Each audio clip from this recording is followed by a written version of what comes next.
I'm really very happy to be standing here at this moment. It's a very special day for me to be here at this breakfast with all of you wonderful supporters from the community, from business, from all parts of Buffalo and Western New York who are supporters of Hispanic heritage.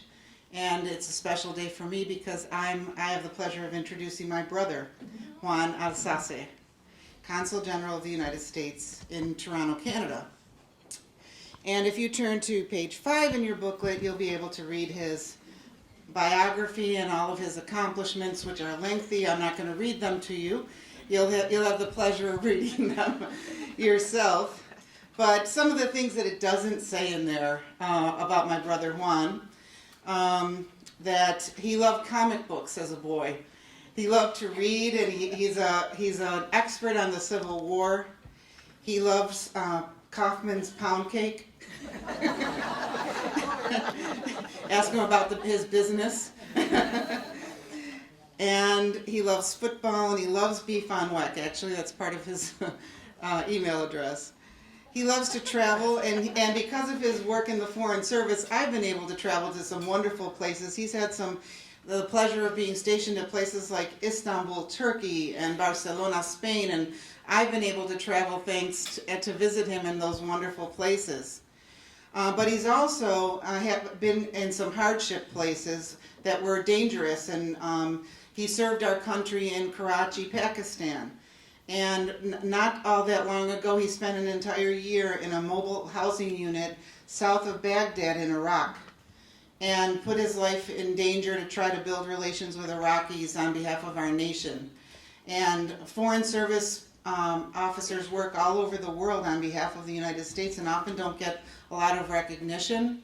And so I'm really proud to have a Foreign Service officer as part of our family.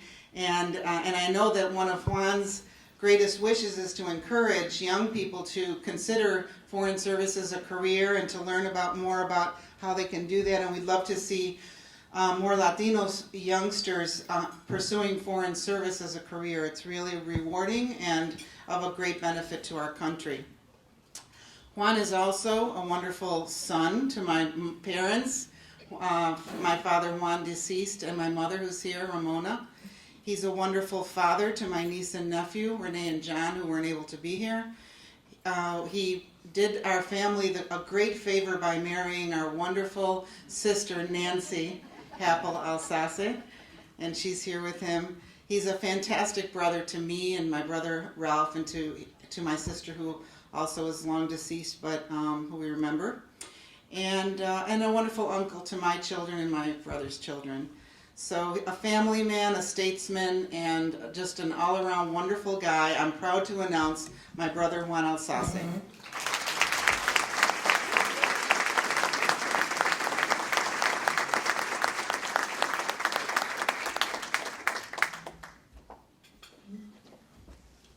Wow, what a great day to be in Buffalo.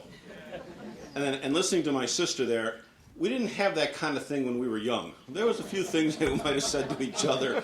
So for her to be saying all those wonderful things about me is just wonderful, and thank you so much, Tammy. It really is an honor and a privilege, and thank you, Kaz, for the invitation. It really is an honor for a Buffalonian of long standing. It really is an honor to be your keynote speaker today at the 4th Hispanic Heritage Council's annual community breakfast. I feel privileged to speak to fellow citizens who, like me, are from Western New York and of Hispanic heritage. As a diplomat, I normally speak abroad several times a year, presenting United States government policies, touting American values, and encouraging partnership and collaboration in trade, commerce, culture, and consular services. So it's a real pleasure for me today, particularly, to step outside those lanes, what's my normal lanes, and be with you today in my country on topics that I don't typically address abroad. As I was drafting my remarks earlier this week, I thought for a moment that perhaps I should deliver them in Castellano. But then I thought back to my youth here in Buffalo, and a story that my family still likes to rib me about. When I was about 16, we were driving up Main Street. It was in the middle of an election campaign. I saw a sign that I proudly translated for my family from English to Spanish. Cedita es un bueno mayor. I don't think that even qualifies as Spanglish.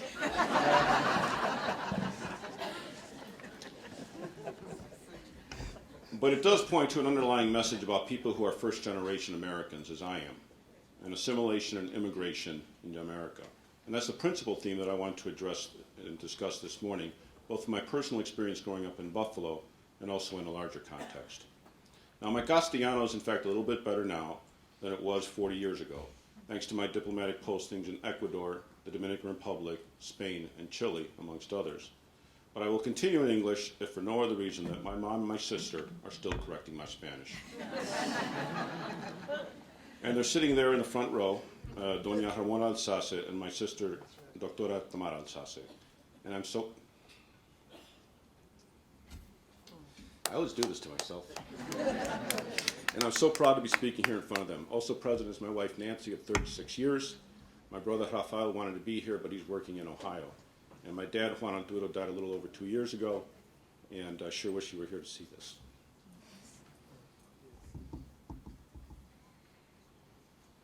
Along with my sister, Maida.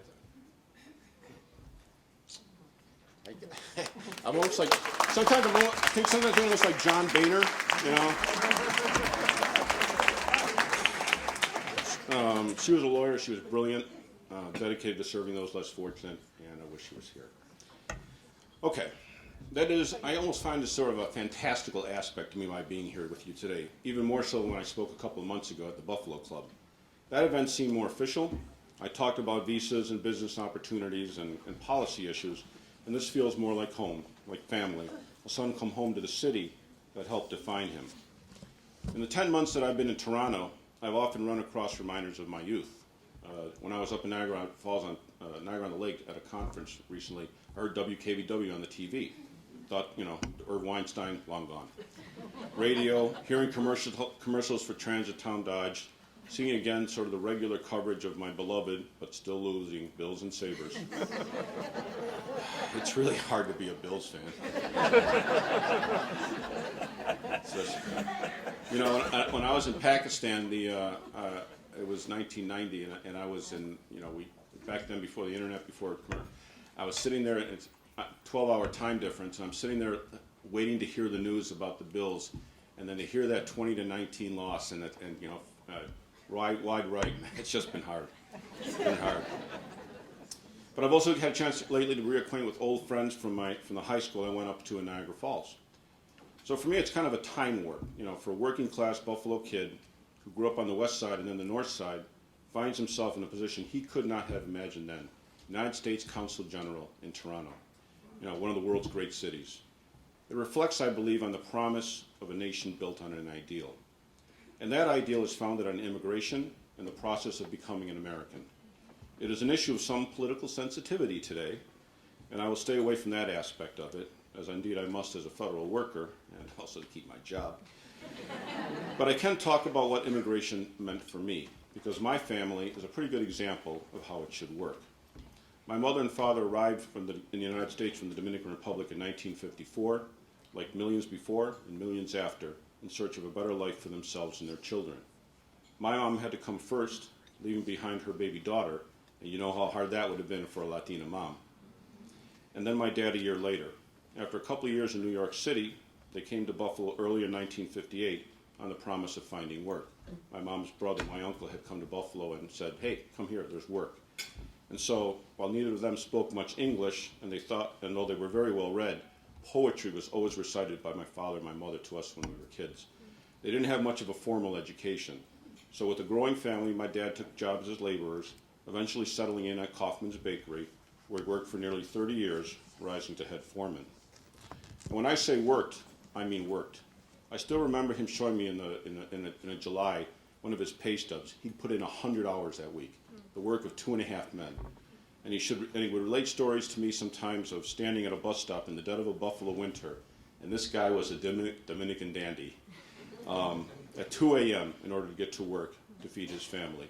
My mom was at home with 4 kids, sometimes working a part-time or even a full-time job to supplement the family income. Hardworking, the definition of the American immigrant experience. It was a working class life with all the challenges that entails. We moved around a lot during my growing up years in search of the right price flat in whatever neighborhood offered the better public school. But there was always food on the table, a roof over our head, and clothes on our back. And always, there was this message from both my parents. Go to class, study, read, get good grades. Because even if life circumstances hadn't provided them with the opportunity to get a degree, they knew that education was the next step in the process of becoming an American. And we did. My older sister was a genius, certified, Phi Beta Kappa, who graduated from New York University's law school. And though her life was cut short, she was truly an American success story. My sister Tammy has her PhD, and her accomplishments as an educator in this city, I don't have to repeat to this crowd. My brother has a solid position with a major corporation, and I've done okay.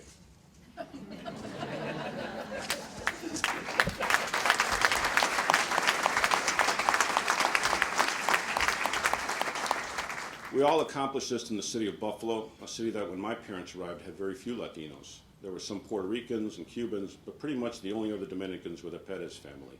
And Tom is now the Secretary of Labor, so I guess you can say we Dominicans did pretty well.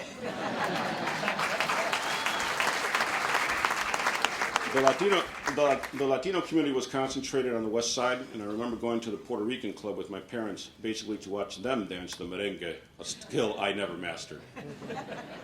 Which leads me to the last point on becoming an American. It's a process of assimilation, especially for us who are first-generation Americans. It is not that we forget the old ways or the culture of our parents, but we seek to fit in, wanting to be like the Americans around us, learning English, some of us forgetting our Spanish, proving that we have succeeded because of individual drive, talent, and ambition. It's the American way. You know, when Kaz sent me this invitation to address you here, I was a bit bemused because he suggested I'd given so much back to the community. So I'm not a member of any Hispanic organization such as this, and actually I never particularly embraced my Hispanic heritage when I was growing up, nor did I deny it. At age 16, I insisted on being called Juan rather than John. But I guess I always thought that none of that really mattered that much, you know, to my success. And of course, in my youthful pride, I was wrong.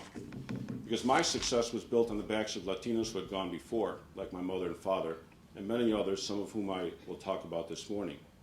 But that said, I think I've represented well that Hispanics are no different from other ethnic groups that have come to American shores. Work hard, get an education, be an American. As a diplomat, I represent the United States as an American, and that's enough, I find. That said, there's no question that Americans of Hispanic descent have contributed to the success of this country. We are a key stitch in the American fabric. Here in Buffalo, that part of Niagara Street from Porter Avenue, the Peace Bridge, to Niagara Square, City Hall, is called Avenida San Juan. And the surrounding area was designated the Hispanic Heritage District by the Buffalo Common Council in 2012. The flag of Puerto Rico is raised in front of City Hall each year, preceding the Puerto Rican and Hispanic Day Parade. This year, the 47th annual Grease Pole Festival will be celebrated at the Olivencia Center on Swan Street. The Grease Pole Festival, El Palo en Sabao, is Buffalo's longest running ethnic festival. And I remember going to the center with friends of the family, Cubans who had actually fled the Castro regime, to watch the dancing. Buffalo has a thriving bilingual education program, in no part thanks to my sister Tammy, and last fall celebrated the birthplace of bilingual education in Buffalo at Herman Badillo Bilingual Academy. We have here an icon of Buffalo society, Juan Texidor, Indio, to his family and friends.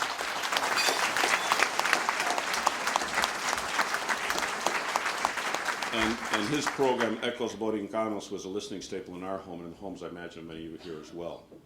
We have a Hispanic Veterans Memorial, the first to feature a female soldier. And this year, as Congressman Higgins talked about, the 65th Infantry, the Borinqueneers, were awarded the Congressional Medal of Honor. And many of them still live here in Western New York. And so that's sort of some of the local stuff, but you know, there's also some national issues here that I just want to briefly touch on. Immigration from Latin America and the growth of the nation's Hispanic population are two of the most important recent developments in the history of the United States. The Hispanic population has grown from a small and regionally concentrated population of fewer than 6 million in 1960, which is a little over just 3% of the U.S. population, to a now widely dispersed population of more than 50 million, or 17% of the nation's population. Hispanics or Latinos are a diverse group tied together with a colonial history, language, and social perception that face similar societal challenges associated with their identity. From violence of revolution to dictatorship, yet every wave of Latin Americans has added a layer of diversity to the country, and each group had their own hardships in assimilating. But the United States of America has always drawn its strength from the contributions of diverse people. Hispanics have contributed to every avenue of American life since the inception of this country. Hispanic culture not only helped mold America's early development, but also played an important role in helping to secure the birth of our new nation. The Hispanic legacy is not just in the names of our states and cities, it permeates so much so that Americans simply are unaware, like for example that Montana and Colorado are Spanish words too. We've talked a little bit about the U.S. service and U.S. military. Some 20,000 Hispanics fought in the Civil War. My sister mentioned that I'm a big fan of the Civil War, historian.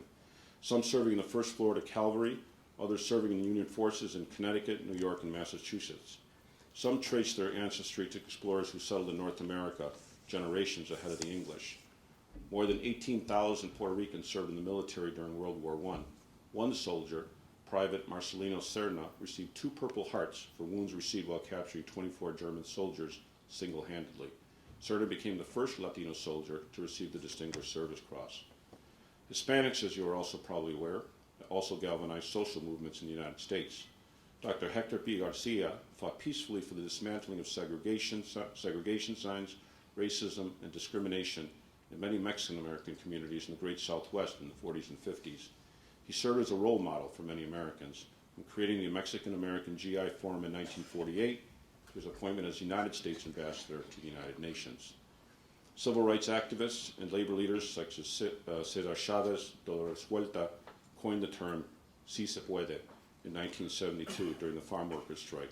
Their efforts of Hispanic empowerment and the use of grassroots organizing were transformative for American society generally and the labor movement specifically. So I'd like to transition now just a little bit away from ruminating on what Hispanics have brought to the American table, and there's much to be proud of there. The remainder of my remarks today will focus on my work as a diplomat at the U.S. Department of State and Hispanics in U.S. diplomacy. As the Consul General in Toronto, I'm privileged to represent the United States in the Consular District of Ontario, which borders Buffalo, the great state of New York, Michigan, all the way out to Wisconsin and Minnesota. Toronto is now the 4th largest city in North America after Mexico City, New York, and LA. The Consulate General that I am privileged to lead is the largest of the 7 consulates in Mission, Canada, and the group of consuls or foreign service officers I supervise is similar in size to that of a U.S. diplomatic mission or embassy in a medium-sized country. So many of you may wonder what a diplomat does. We all have a stereotypical image of the diplomat, perhaps a tall, usually white man, in a tropical suit, meeting with other diplomats in formal meeting rooms, negotiating for their governments and hammering out treaties related to war and peace. Another trope is the diplomat who spends a majority of his or her time at cocktail parties with other diplomats.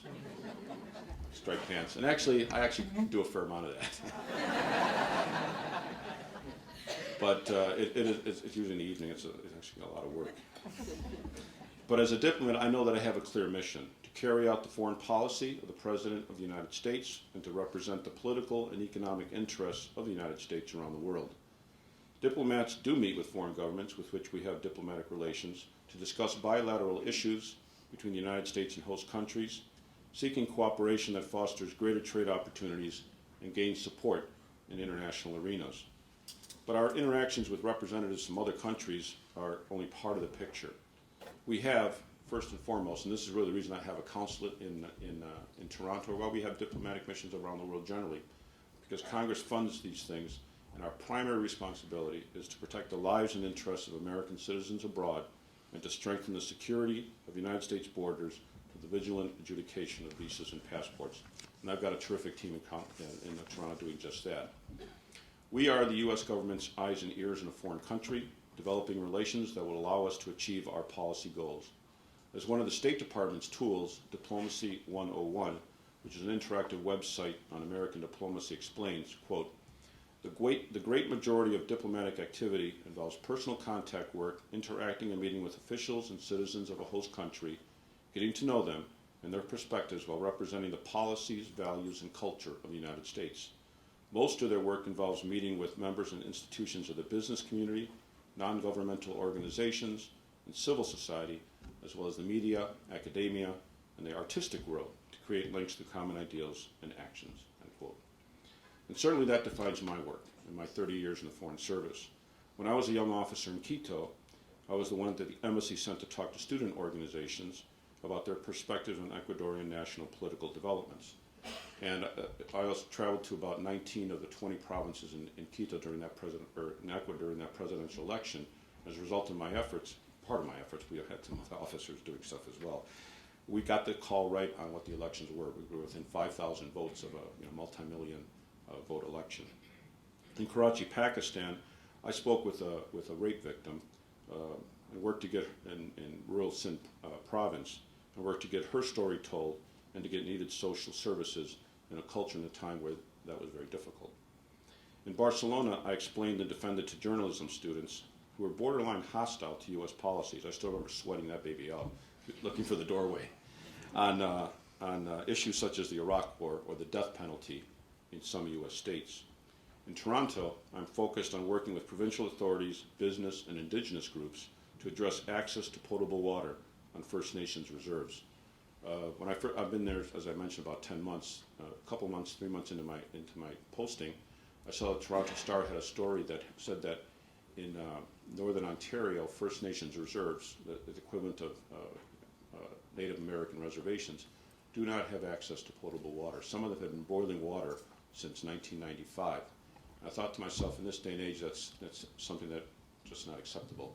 So I've been working with provincial authorities, federal authorities, First Nations folks, and others, NGOs and the business community to see how we can try to address that issue. So every day is different. Every day is interesting in furtherance of our national interests, which so often, but not always, coincide with those of our host country. The Department of State's mission is the same worldwide, with adaptations to each country's context and relationship. In short, that mission is to create a more secure, democratic, and prosperous world for the benefit of the American people and the international community.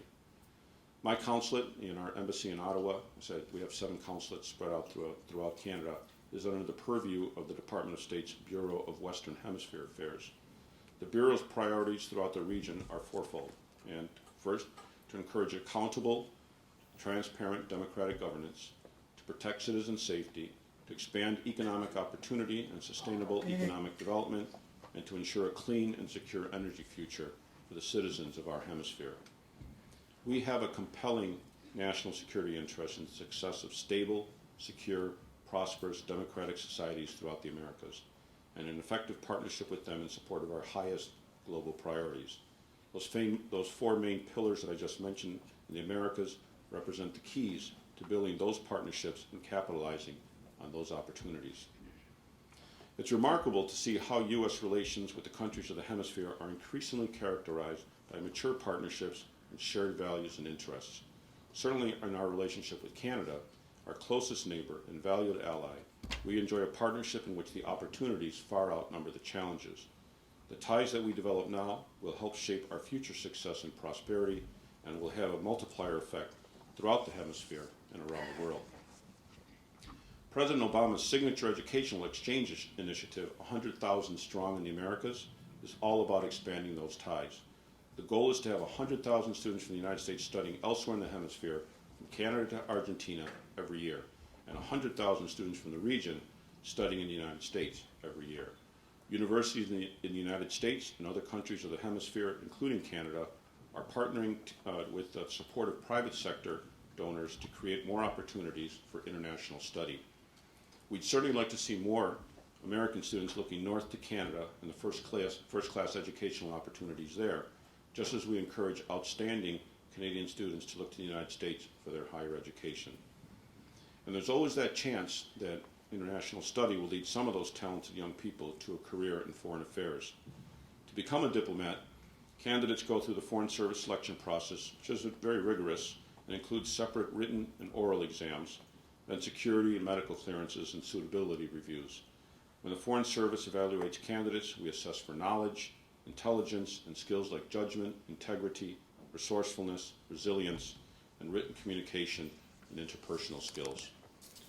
The Foreign Service is diverse, not only in ethnicity, race, age, and religion, but also academic and professional background.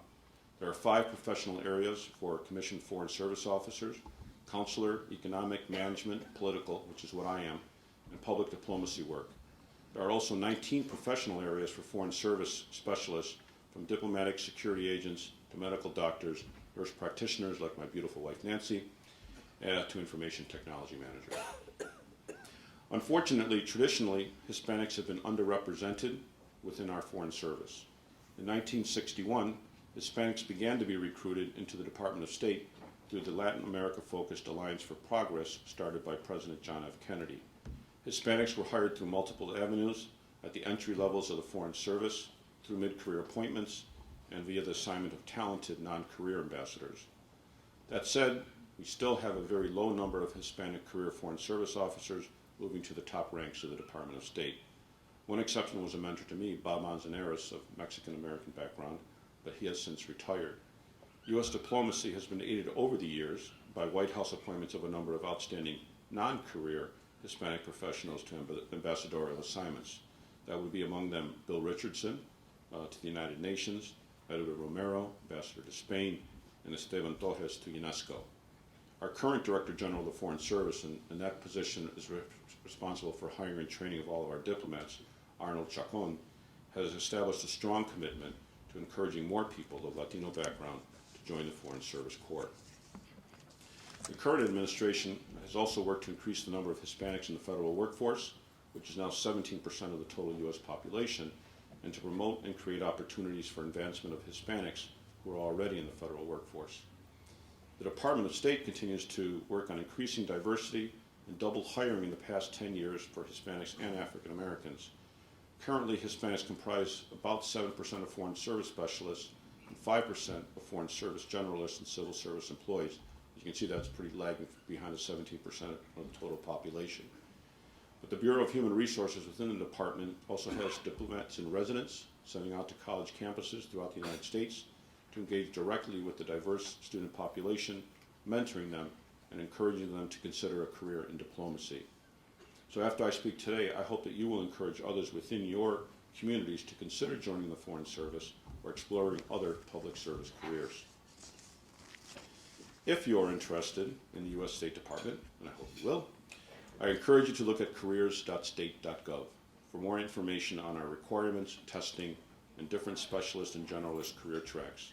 You can also look at our internship program that allows you to test drive this career. And I'd also like to highlight the Pickering and Wrangell scholarship programs that provide financial support for students of international affairs, place students in internships in Washington and overseas, and creates a pathway to become a Foreign Service officer. Members of minority groups, and particularly Hispanics, who have been historically underrepresented in the Foreign Service, and those who have financial need are especially encouraged to apply. Okay, that was a lot of talking and information, and so I come full circle back to Buffalo, the city of my roots. Tammy tells me that the Latino community here has come a long way in the 40 years since I left to find my own way, but that there's still very much to do. Many of the issues our pioneers, like my mother and my father and those before them and some of them after, those issues that they faced then are still prevalent today, if not as overtly. Poverty and crime are obstacles that hold this community back in many ways, and we need to continue to establish and make available educational and economic opportunities.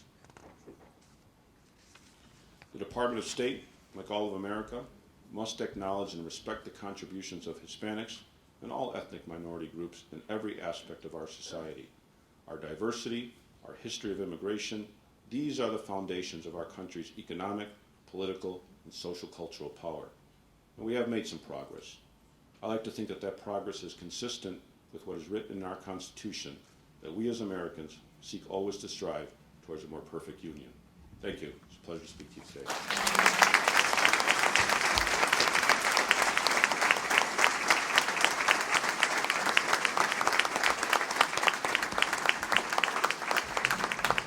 I'd like to invite the executive board of the Consul up, the executive board of the Consul, the executive board of the Consul, the executive officers, please.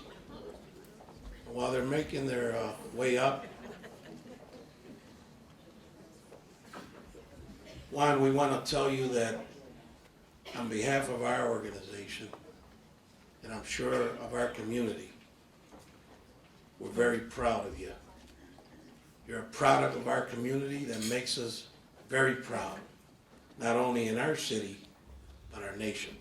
A few years ago, one of the first interviews that was conducted with our history project was your parents' interview. There was a news reporter at that interview. They documented a lot of things, and they wrote a nice story that launched pretty much the oral interviews of our project. We took that newspaper article and we want to give it to you as a token of appreciation and thanks to you and your family for all you do.